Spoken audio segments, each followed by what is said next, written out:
Assalamualaikum warahmatullahi wabarakatuh. Salam sejahtera untuk kita semua. Kami, mahasiswi Universitas Mercubuana, Fakultas Psikologi, akan mengulas perihal eutanasia untuk memenuhi tugas besar 2 mata kuliah filsafat. Sebelumnya, perkenalkan saya Rizkia Dina Putri, dan kemudian rekan saya. Halo, saya Mia Jultiana, biasa dipanggil Mia. Halo, perkenalkan, nama saya Ajeng Waluyo, biasa dipanggil Ajeng. Eutanasia merupakan tindakan sengaja merencanakan kematian pasien tanpa rasa sakit untuk menghilangkan rasa sakit yang dialami, khususnya pasien yang memiliki harapan kecil untuk hidup atau sembuh kembali, namun masih bertahan hidup dengan penyakit yang diderita. Pada tahun 1990, Ikatan Dokter Indonesia bersepakat mengenai konsep kematian dengan memberikan pernyataan bahwa manusia dikatakan mengalami kematian jika batang otaknya sudah tidak berfungsi lagi. Kriteria kematian tersebut berdasarkan pada teori bahwa batang otak sebagai pusat penggerak pernafasan dan jantung, sehingga matinya batang otak mengakibatkan paru-paru dan jantung tidak bisa berfungsi kecuali menggunakan alat-alat penopang. Eutanasia yang dilakukan oleh seorang dokter terhadap pasiennya dengan alasan apapun merupakan suatu tindakan yang bertentangan dengan hukum, yang berakibat kepada sanksi pidana, yaitu berupa menghilangkan nyawa orang lain. Di luar negeri pun, eutanasia menjadi suatu hal yang kontroversial untuk diperdebatkan dan tidak selalu menemukan titik temu antara yang pro dan yang kontra tersebut.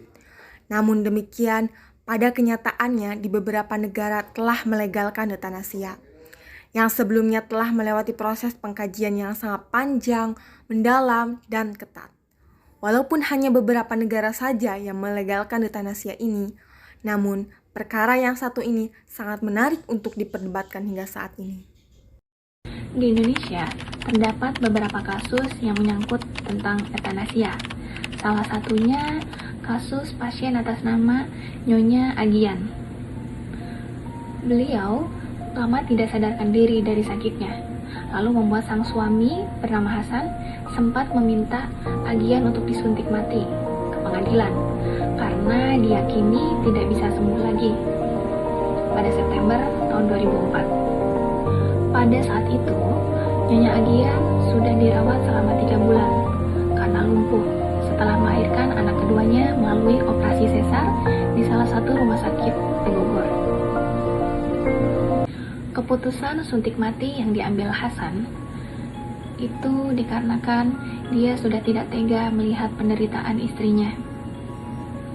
Agian yang menderita kerusakan otak permanen saat itu dirawat di Rumah Sakit Cipto Mangunkusumo atau RSCM. Setiap hari, hampir selama 24 jam, Hasan sang suami menunggui istrinya di RSCM. Anak-anak pasangan ini pun dirawat oleh tetangganya.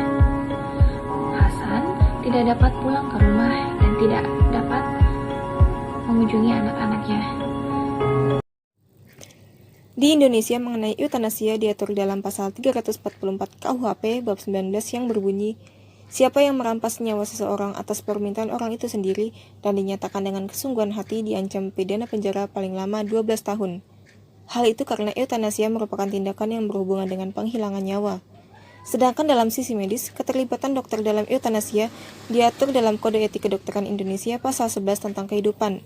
Dalam pasal tersebut disebutkan bahwa seorang dokter dilarang melibatkan diri atau tidak diperbolehkan mengakhiri kehidupan seseorang yang menurut ilmu dan pengetahuan tidak akan sembuh, yang dengan kata lain adalah melakukan eutanasia.